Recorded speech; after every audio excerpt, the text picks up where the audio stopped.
Guys, I'm here on working on a 2005 Honda Odyssey.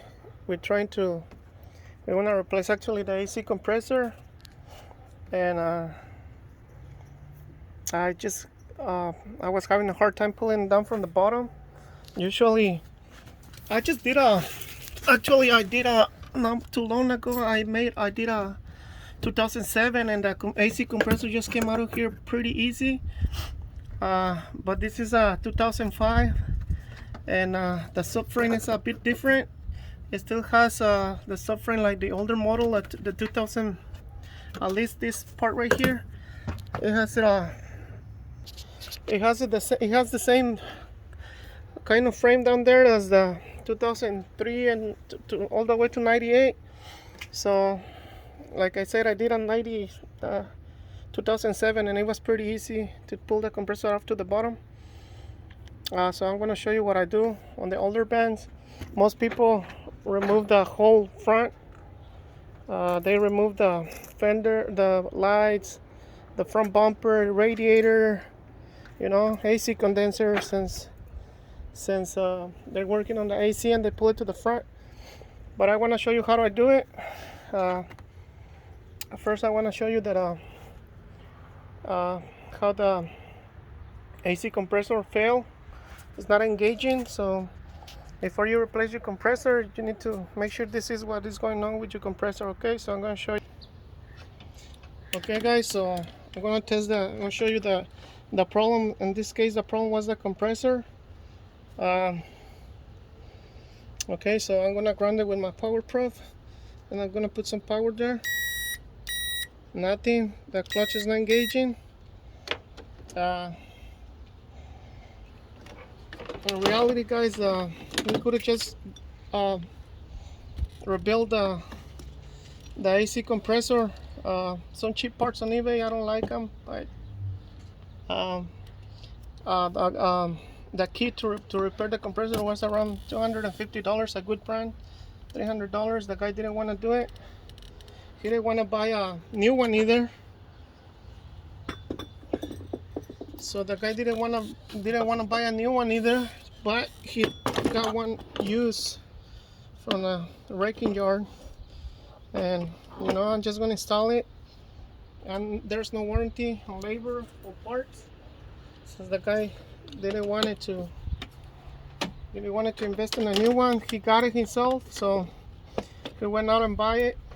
I didn't get it, so I usually like to get those parts new. So we're gonna ground there, and then I'm gonna show you.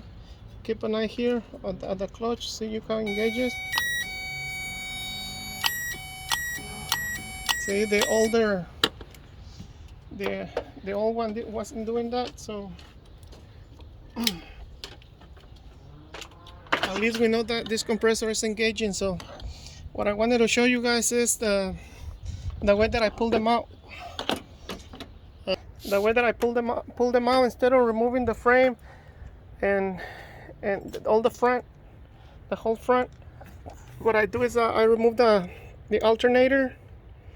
And in this case, for this one, I don't know if it gave me trouble getting the compressor out to the bottom, because the van, I believe, was crashed or wrecked, and probably the frame it's bended or something down there. But anyways, I wanted to show you how I'm gonna do it. I do this on the older models too. This is how I do it, instead of removing all the parts.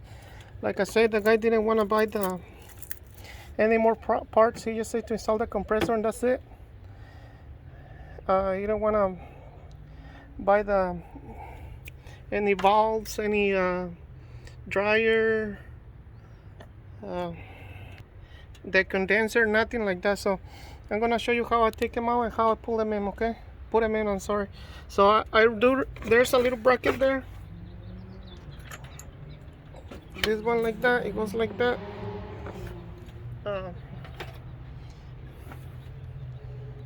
In this case, the alternator is held by 2 bolts, one on top, one on the bottom, a 12mm nut there, and then the connector on the rear.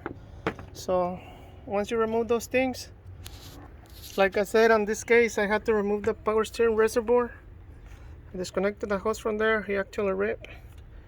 So let's see. Okay, so what I do is I pull it out this way through here. So you guys can see that.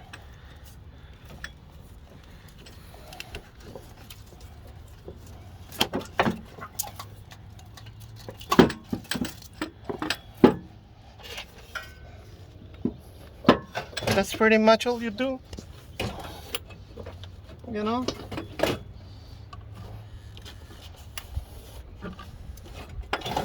There it is to the bottom there, and the same to pull it out.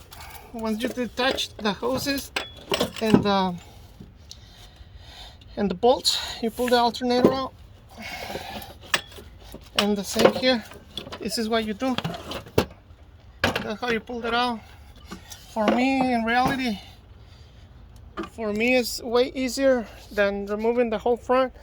If you wanna replace the AC condenser, then yeah, you need to remove the front bumper. But I just wanna give you guys a tip on how I remove the compressors. And like I said, there was no way this one was coming out to the bottom from the bottom. I tried everything. I even pried the frame a little bit with the big pry bar. Nothing worked. So this is the way I do it, guys, and hopefully this video will help you. This way it works on mostly all the Hondas. So this video will help you, okay? And thank you for watching.